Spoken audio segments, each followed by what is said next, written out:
Dear students, आज अपने protein की स्ट्रक्चर के बारे में देखेंगे कि अपने शरीर के अंदर जो प्रोटीन्स प्रेजेंट है, प्लांट्स के अंदर जो प्रोटीन्स प्रेजेंट है, उनकी स्ट्रक्चर कैसे होती है, मतलब वो किस प्रकार से जुड़े हुए मिलते हैं। अपने को पता है कि प्रोटीन है क्या, एक जैव बहुलक है। जैव बहुलक का मतलब कि नेचर के द्वारा बनाया गया एक बहुलक है जो सभी जैविक क्रियाओं के लिए क्या होता है, सहायक होता है। उसे अपने क्या बोल देते हैं, प्रोटीन बोल देते हैं। और वैसे अगर प्रोटीन को अपने देखते हैं तो जैव बहुलक है तो उसके अंदर कोई ना कोई एकलिक इकाई होगी। तो अपने को पता है कि एकलिक इकाई इनमें क्या होती है, अमीनो अम्ल होते हैं। तो जो प्रोटीन होते हैं वो कैसे जुड़े हुए होते हैं, उनके अंदर जो अमीनो अम्ल होते हैं वो किस प्रकार से व्यवस्थित होते हैं, ये सारी कुछ जानकारी अपने को किस में मिलती है, प्रोटीन की संरचना में मिलती है। कि प्रोटीन की कितने टाइप की संरचना होती है, तो अपने 4 टाइप से देखते हैं, प्राथमिक, द्वितीयक, तृतीयक और चतुर्थ संरचना। तो फर्स्ट आता है अपना प्राथमिक संरचना। तो प्राथमिक संरचना में क्या होगा कि जितने भी प्रोटीन्स होंगे जैसे उनके अंदर उनका क्या होगा कि विशिष्ट एक क्रम होगा, कि उनमें क्रम विशिष्ट होता है। क्रम विशिष्ट का मतलब कि इस प्रोटीन के अंदर ये अमीनो अम्ल इस स्थिति पर है और 5वें नंबर के बाद में फिर इसकी पुनरावृत्ति हो रही है या 7वें नंबर के बाद में हो रही है, तो प्रत्येक में ये क्या चलता रहेगा, ऐसे ही चलता रहेगा। क्योंकि अपने को पता है कि प्रोटीन होते हैं वो कम से 100 से प्लस अमीनो अम्ल उसमें क्या होते हैं, जुड़े हुए होते हैं। 100 से प्लस अमीनो अम्ल का मतलब वैसे तो नेचर के अंदर 20 ही अमीनो अम्ल ज्ञात है, लेकिन ये 20 अमीनो अम्ल विभिन्न टाइप से क्या होते हैं, जुड़ते जाते हैं और एक क्या करते हैं, एक लंबी श्रृंखला बना लेते हैं, जिसे अपने क्या बोल देते हैं, प्रोटीन बोल देते हैं। प्रोटीन की जब संरचना के बारे में बात आती है तो अपने प्राथमिक संरचना के अंदर क्या करते हैं कि प्राथमिक संरचना के अंदर अमीनो अम्ल के जुड़ने के क्रम को ध्यान में रखते हैं। यानी इनके जुड़ने का क्रम क्या होता है, विशिष्ट होता है, महत्वपूर्ण होता है। इनके क्रम में थोड़ा सा परिवर्तन कर दिया जाए तो अमीनो यानी जो प्रोटीन होता है उसकी जो जैविक सक्रियता, गुणधर्म आदि क्या हो जाते हैं, नष्ट हो जाते हैं। ऐसे समझ सकते हैं अपने। और अपने को पता है कि ये अमीनो अम्ल जुड़ेंगे किससे, तो ये अमीनो अम्ल पेप्टाइड बंध से जुड़ते हैं। यानी विभिन्न टाइप के अमीनो अम्ल परस्पर क्या करते जाएंगे, पेप्टाइड बंध का निर्माण करते जाएंगे और किसका निर्माण कर लेंगे, प्रोटीन का निर्माण कर लेंगे। तो जो प्राथमिक संरचना आती है इसके अंदर कुछ नहीं ध्यान रखना, सिर्फ इतना सा ध्यान रखना है कि जो विभिन्न टाइप के अमीनो अम्ल होंगे वो परस्पर एक रेखीय संरचना के द्वारा, मतलब रेखीय का मतलब इस टाइप से एक रेखा के द्वारा क्या होंगे, जुड़ते जाएंगे। कौन से बंध से जुड़ते जाएंगे, तो पेप्टाइड बंध से क्या होते जाएंगे, जुड़ते जाएंगे। यानी परस्पर कौन सा निर्माण कौन से बंध का निर्माण करते जाएंगे, पेप्टाइड बंध का निर्माण करते जाएंगे और आपस में क्या होते जाएंगे, जुड़ते जाएंगे। ये मान लो क्या है, अमीनो अम्ल है और ये अमीनो अम्ल आपस में कौन से बंध से जुड़ते जा रहे हैं, पेप्टाइड बंध से जुड़ते जा रहे हैं। एक रेखा के रूप में जुड़ेंगे। एक रेखा के रूप में मतलब कि कैसे भी उनकी संरचना टेढ़ी मेढ़ी या कुंडली नुमा नहीं होगी प्राथमिक संरचना के अंदर। और प्राथमिक संरचना के अंदर इनके जो अमीनो अम्ल होते हैं, अमीनो अम्लों के जुड़ने का क्रम विशिष्ट होता है। क्रम विशिष्ट का मतलब इस पॉइंट के बाद में यही अमीनो अम्ल जुड़ेगा, अगर इसकी जगह कोई दूसरा अमीनो अम्ल आ जाता है तो वो जो प्रोटीन का निर्माण हुआ है वो पूरी तरह से क्या हो जाएगा, जैविक सक्रिया से नष्ट हो जाएगा, मतलब अलग हो जाएगा। जिसका गुण था, जिसका कार्य था, जिसका जो वर्ग था वो क्या हो जाएगा, अलग हो जाएगा। फॉर एग्जाम्पल के तौर पर अपने जो शरीर के अंदर हीमोग्लोबिन पाया जाता है वो क्या है, प्रोटीन है। और कौन सा प्रोटीन अपने को पता है कि ये क्रोमोप्रोटीन है। क्रोमोप्रोटीन क्यों है, क्योंकि इसके अंदर जो प्रोस्थेटिक समूह होता है वो कौन सा होता है, क्लोरोफिल होता है। क्लोरोफिल वर्णक होता है। वर्णक इसके अंदर क्या होते हैं, प्रोस्थेटिक समूह होते हैं। और प्रोस्थेटिक समूह का मतलब कि प्रोटीन के अंदर पाया जाने वाला अप्रोटीन भाग को क्या कहते हैं, प्रोस्थेटिक समूह बोलते हैं। अपनों ने हीमोग्लोबिन देखा था कि हीमोग्लोबिन संयुक्त प्रोटीन के कौन से प्रोटीन में आ रहा था, क्रोमोप्रोटीन में आ रहा था। अब ये प्रोटीन है हीमोग्लोबिन, इसके अंदर क्या होंगे, विभिन्न टाइप के अमीनो अम्ल आपस में जुड़ेंगे। जैसे एक इनके अगर सिंपल सी स्ट्रक्चर देखते हैं तो हीमोग्लोबिन के अंदर जो हमारे शरीर के अंदर पाया जाता है उसके अंदर जो अमीनो अम्ल होते हैं वो किस क्रम में होते हैं, तो फर्स्ट नंबर पर वेलिन आता है, फिर हिस्टिडीन आता है, फिर ल्यूसिन आता है, फिर थ्रियोनिन आता है, फिर प्रोलिन आता है, फिर ग्लूमेटिक आता है और फिर लाइसिन आता है। इस प्रकार से क्या होती रहती है, चलती जाती है। फिर वेलिन आ जाता है। ऐसे संरचना क्या होती जाती है, इनकी चलती जाती है और किसका निर्माण कर लेते हैं, हीमोग्लोबिन का निर्माण कर लेते हैं। अब हीमोग्लोबिन अपने को पता है प्रोटीन है, और इस प्रोटीन के अंदर विभिन्न टाइप के जो अमीनो अम्ल हैं वो कौन से रूप में जुड़ रहे हैं, रेखीय रूप में जुड़ रहे हैं। और कौन से बंध से जुड़ रहे हैं, तो इनके बीच में जो बंध होगा उसे कौन सा बंध बोलेंगे, पेप्टाइड बंध बोलेंगे, पेप्टाइड बंध से जुड़ रहे हैं। अब ये कह रहा है कि जो प्राथमिक प्रोटीन होता है, और प्राथमिक प्रोटीन के अंदर क्या होता है, अमीनो अम्ल के जुड़ने का क्रम विशिष्ट होता है। अब फॉर एग्जांपल के तौर पर अगर इस ग्लूमेटिक अम्ल के स्थान पर, ये क्या है, ग्लूमेटिक अम्ल है, ग्लूमेटिक अम्ल है मतलब ये अमीनो अम्ल है, कौन सा, ग्लूमेटिक अम्ल है। अगर इस ग्लूमेटिक के स्थान पर कौन सा आ जाता है, वेलिन आ जाता है, कौन सा आ जाता है, वेलिन आ जाता है, तो शरीर के अंदर कौन सा रोग हो जाता है, सिकल सेल एनीमिया नामक रोग हो जाता है, जिससे हीमोग्लोबिन का जो कार्य होता है वो पूरी तरह से क्या हो जाता है, नष्ट हो जाता है। हीमोग्लोबिन का कार्य क्या होता है कि ऑक्सीजन के प्रवाह को क्या करना, नियंत्रण करना, मतलब ऑक्सीजन को, यानी जो शरीर के अंदर रक्त होता है, रक्त के अंदर जो लाल रक्त कणिकाएं होती है उनके अंदर क्या पाया जाता है, हीमोग्लोबिन पाया जाता है, जो क्या करता है, ऑक्सीजन को फेफड़ों तक ले जाता है, फिर वापस क्या करता है, फेफड़ों से इसे बाहर यानी कार्बन डाइऑक्साइड के रूप में बाहर निकालता है, यही प्रक्रिया करता है। तो ये जो वर्क है ये हीमोग्लोबिन किसके द्वारा करता है, अपनी विशिष्ट संरचना के कारण करता है, यानी जो इसकी एक अमीनो अम्ल की जो क्रम है जुड़ने का, इस क्रम के कारण ही किसका निर्माण होता है, हीमोग्लोबिन का निर्माण होता है।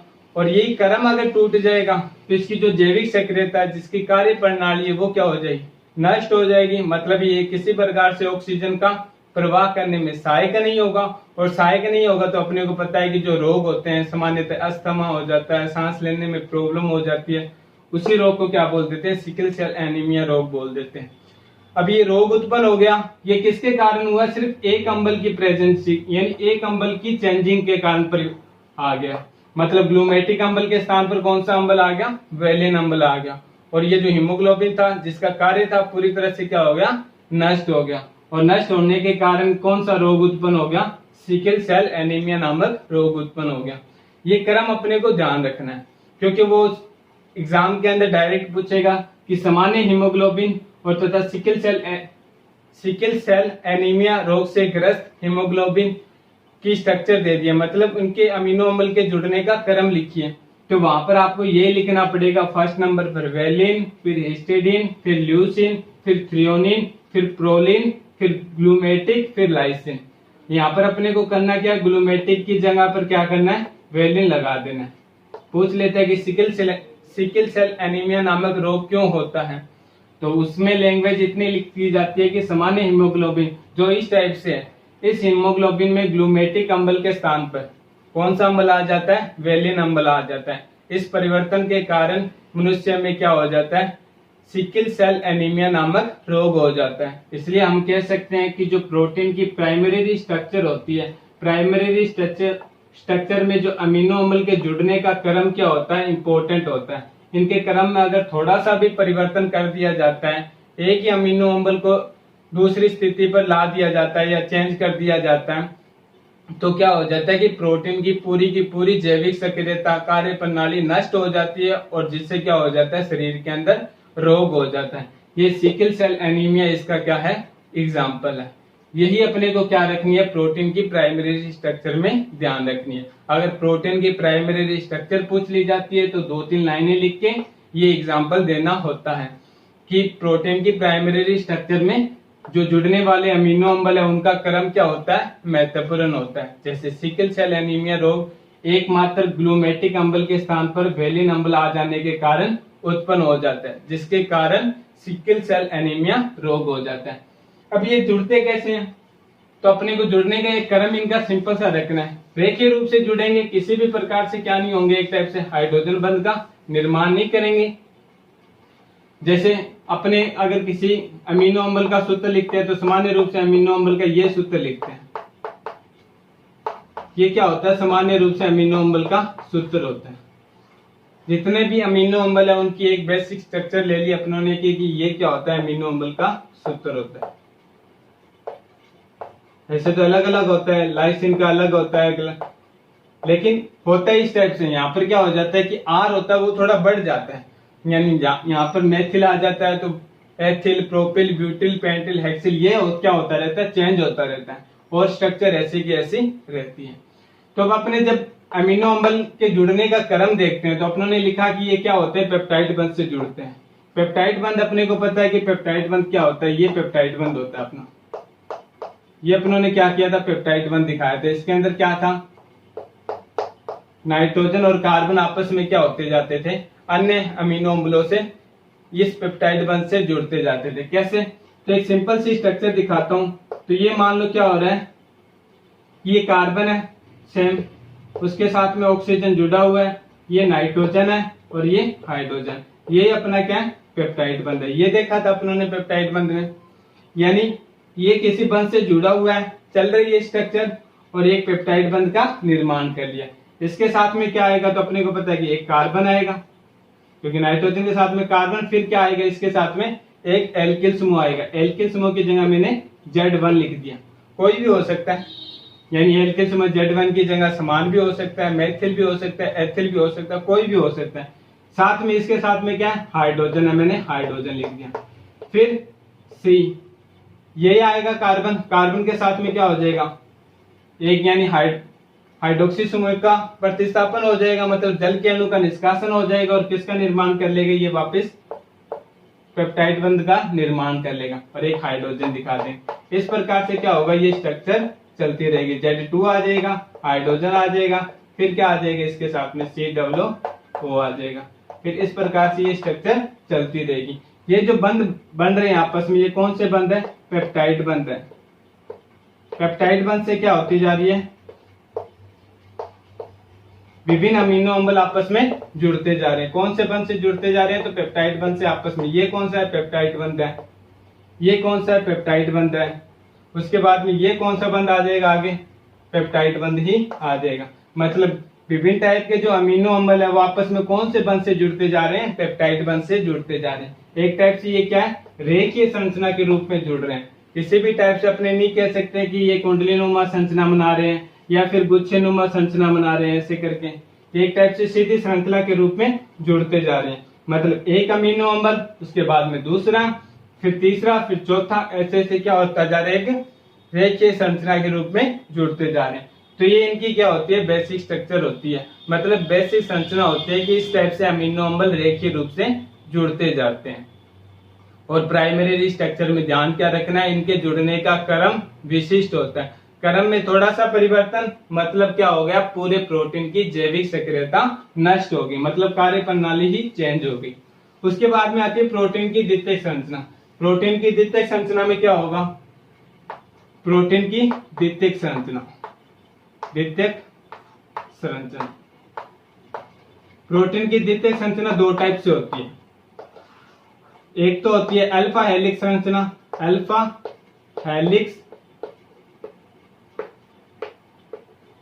अल्फा हेलिक्स संरचना, और दूसरी कौन सी होगी, बीटा चपटीदार संरचना, चपटीदार संरचना। इसे चद्दरनुमा संरचना भी बोल सकते हैं। कौन सी संरचना बोल सकते हैं, चद्दरनुमा भी संरचना बोल सकते हैं। ये दो संरचना होती है। अल्फा हेलिक्स संरचना, इसे सर्पिलाकार संरचना भी बोल सकते हैं, सर्पिलाकार संरचना भी बोल सकते हैं। ये द्वितीयक संरचना में क्या ध्यान रखना अपने को, द्वितीयक संरचना में क्या होगा कि विभिन्न टाइप के जो अमीनो अम्ल होंगे वो आपस में पॉलीपेप्टाइड श्रृंखला से तो क्या हो जाएंगे, जुड़ जाएंगे। पॉलीपेप्टाइड बंध से क्या हो जाएंगे, जुड़ जाएंगे। लेकिन ये पॉलीपेप्टाइड जो श्रृंखला जुड़ी, ये वापस आगे चलकर क्या हो जाती है, हाइड्रोजन बंध से क्या हो जाती है, जुड़ जाती है। हाइड्रोजन बंध किसके मध्य बनेगा, तो अपने कह सकते हैं ये जो कार्बोनिल समूह होता है, किसके अंदर, जो अमीनो अम्ल होता है, और साथ में कौन सा समूह होता है, एक अमीनो समूह होता है। ये दो समूह होते हैं अपने, देखते हैं, क्योंकि ये संरचना बना रहे अपने। इस टाइप से संरचना बनती है पेप्टाइड बंध की, जो संरचना बनती है वो इस टाइप से संरचना बनती है। एक कौन सा समूह निकल के आता है अपने पास, ये देखते हैं, ये कार्बोनिल समूह निकल के आता है, और दूसरा ये कौन सा समूह निकल के आता है, अमीनो समूह निकल के आता है। मतलब जो द्वितीयक संरचना होगी, इस द्वितीयक संरचना के अंदर एक कार्बोनिल समूह तथा अमीनो समूह के बीच में कौन सा बंध आ जाएगा? हाइड्रोजन बंध आ जाएगा। और हाइड्रोजन बंध आने के कारण अल्फा हेलिक्स संरचना किस टाइप से हो जाएगी? चद्दरनुमा यानी सर्पिलाकार संरचना हो जाएगी। रिबन होता है ना, रिबन, मुड़े हुए रिबन के समान हो जाएगी। मतलब एक अपने यहाँ पर चौक है, इस चौक के चारों ओर मैं क्या करता जाता हूँ, कोई तार लपेटता जाता हूँ ऐसे ऐसे करके, तो वो क्या हो जाएगी? एक रिबन के समान संरचना हो जाएगी। इस टाइप से यही होती जाएगी, क्योंकि चौक होगा, इसके और चारों ओर मैं क्या करता जाऊंगा, या फिर कोई भी अपने एक लंबी छड़ी ले सकते हैं, उस छड़ी के चारों ओर तार को लिपेटते जाते हैं। तो जिस टाइप से यानी सांप की आकृति से, सांप की आकृति कौन सी होती है? सर्पिलाकार होती है। इसलिए अल्फा हेलिक्स संरचना किस टाइप से बनेगी? यानी कह सकते हैं कि सर्पिलाकार संरचना इसके अंदर क्या होगा? निर्माण होगा। होगा कैसे? ऐसी संरचना क्यों बनती है? तो अब ये सर्पिलाकार संरचना क्यों बनती है? इसका सिंपल सा यही कारण है कि शरीर के अंदर स्थान कम है, और स्थान कम होने के कारण प्रोटीन को क्या चाहिए?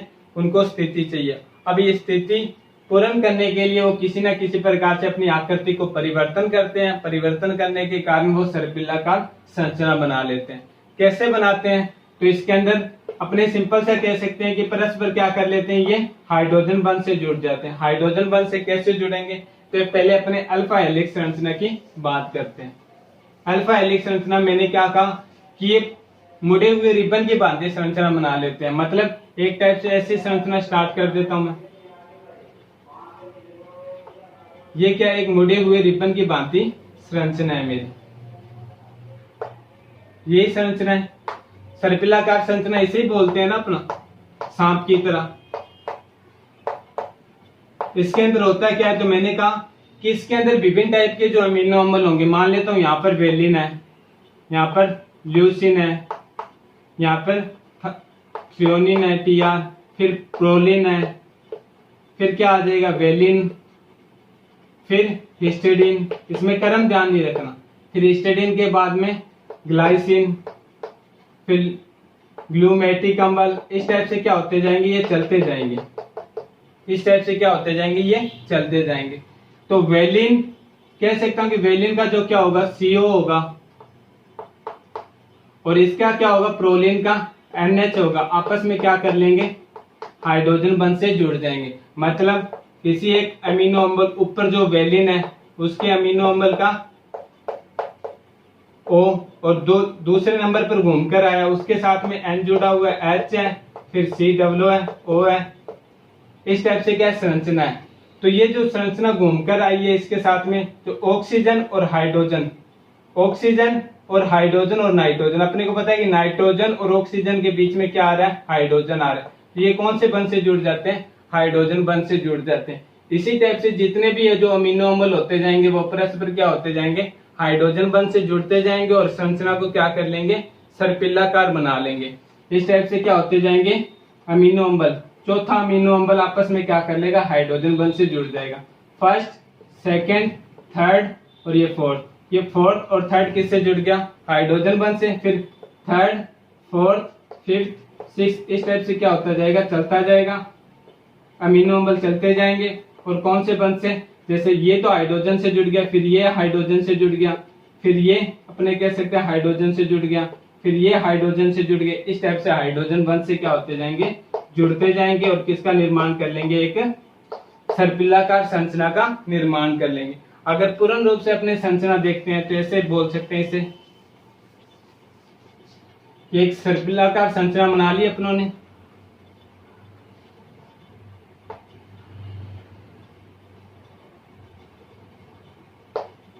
इसके साथ में क्या था? CO, और इसके साथ में नाइट्रोजन था और एक हाइड्रोजन। परस्पर कौन से बंध से? हाइड्रोजन बंध से जुड़ गए। फिर यहाँ पर मैंने क्या ले लिया? एक दूसरा CO, और इसके साथ में H, फिर नाइट्रोजन ले लिया। फिर यहाँ पर भी क्या ले लिया? CO, इसके साथ में H, फिर नाइट्रोजन ले लिया। फिर यहाँ पर भी क्या ले लिया? COO, इसके साथ में H, ये नाइट्रोजन, फिर COO, H, नाइट्रोजन। ये जो बंध है ये कौन सा बंध है? हाइड्रोजन बंध बना रहे हैं। ये जो बंध बन रही है कौन से बंध है? H बंध है। हाइड्रोजन बंध का निर्माण कर रहे हैं। इस प्रकार से जो संरचना निकल के आ रही है वो कौन से निकल के आ रही है? अल्फा हेलिक्स संरचना, जिसे सर्पिलाकार संरचना भी कह सकते हैं। बस सांप जैसी आकृति बनानी है, कुछ नहीं करना। उसके बाद में हाइड्रोजन बंध दिखा देना। हाइड्रोजन बंध कैसे दिखाना है? एक अमीनो अम्ल का कार्बोनिल समूह है, दूसरे अमीनो अम्ल के क्या हो जाएगा, कौन से समूह से? तो ये कौन सा समूह अपने को पता है कि अमीनो समूह है, आपस में कौन से बंध से जुड़ जाएंगे? हाइड्रोजन बंध से जुड़ जाएंगे। और यही मैं क्या कर रहा हूँ, दिखा रहा हूँ। ऐसा क्यों कर रहा हूँ? क्योंकि ये संरचना क्या कर लेते हैं, एक कुंडलीनुमा हो जाती है, सर्पिलाकार हो जाती है। और सर्पिलाकार होने के कारण एक सीधी संरचना जो जितना ज्यादा क्षेत्रफल घेर रही थी, अब ये सीधी संरचना क्या हो जाएगी, इसी तरह घूमकर क्या कर लेगी, कम क्षेत्रफल घेर लेगी। इस कम क्षेत्रफल को बनाने के लिए वो क्या कर लेते हैं, प्रोटीन्स होते हैं, वो अल्फा हेलिक्स की संरचना रखने लग जाते हैं। तो ये अल्फा हेलिक्स संरचना थी। और जो अपनी बीटा संरचना है वो अपने क्या करेंगे, स्कूल के अंदर समझेंगे। Thank you.